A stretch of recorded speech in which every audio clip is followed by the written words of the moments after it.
برادر عزیز تو مسلمانی. چون این را مخاطب می کنم در این جمع ما روزخور نیست، ولی در آینده من مطمئنم یا از طریق تلویزیون خواهد شنید یا در آینده صدای من به گوش او خواهد رسید.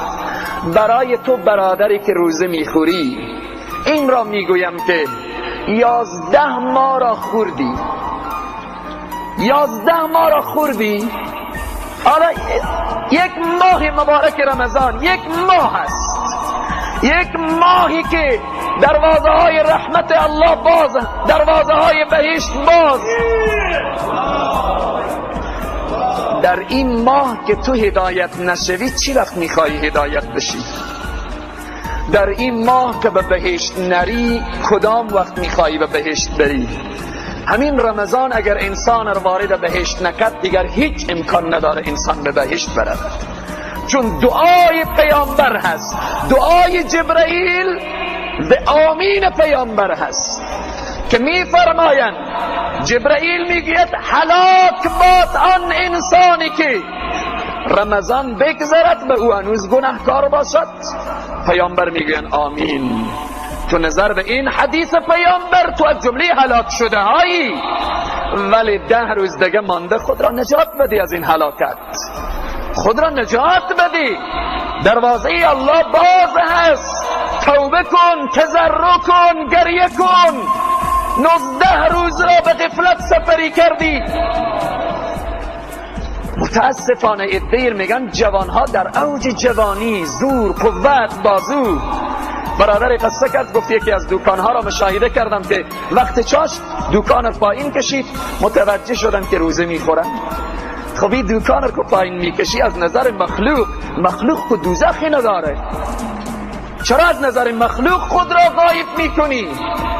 او خدایی که بلندسر تو حاضر و ناظر، او خدایی که این روزه رمضان را برای من و تو نعمت عظیم و بزرگ داده، او خدایی که دروازه های بهشت را باز کرده که ای انسان بیا به بهشت، ولی تو میگی نه من بهشت نمیام، میخوام به دوزخ میرم. دوزخ او میگه دروازه های دوزخ بسته هست، میگیم نه من باز میکنم میرم به جهنم. حالا اینجا گناهی کی هست؟ آیا میشود بگیم خدا در حق انسانها ظلم میکنه، انسانها رو به دوزخ میبره؟ پس ای برادر عزیز، ای برادر غافل، 10 روز دیگر از رمضان مانده، متوجه باش که به این 10 روز جبران کنی، شب قدر را دریاب که جبران بشه. و همچنین نکته برای بعضی از خواهران که در کوچه و بازار در رمضان هم بعضی به بی‌حجابی دیده میشوند.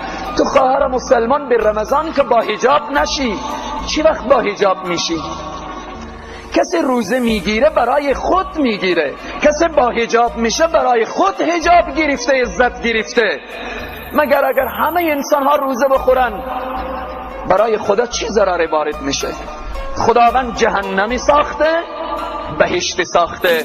روزه میگیری برو به بهشت، روزه نمیگیری برو به جهنم. فمن شاء فلیؤمن و من شاء فلیکفر. با حجاب هستی برو به بهشت، بی حجابی برو به جهنم. با حجابی با عزت زندگی کن، بی حجابی با ذلت و خواری زندگی کن.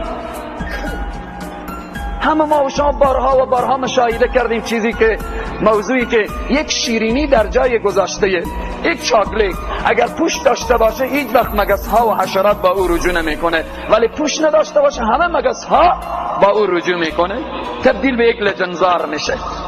زن با حجاب تا بی حجاب چنینه. زن با حجاب چنان هیبتی داره، عظمتی داره، شکوهی داره که چشم فساقر میسوزانه. چشم فساقر میسوزانه حجاب زن مسلمان. فساق و فجار ناامید میکنه، شیاطین جنی و انسیر ناامید میکنه. ولی زن بی حجاب فساد را امیدوار میکنه. شیاطین جنی و انسی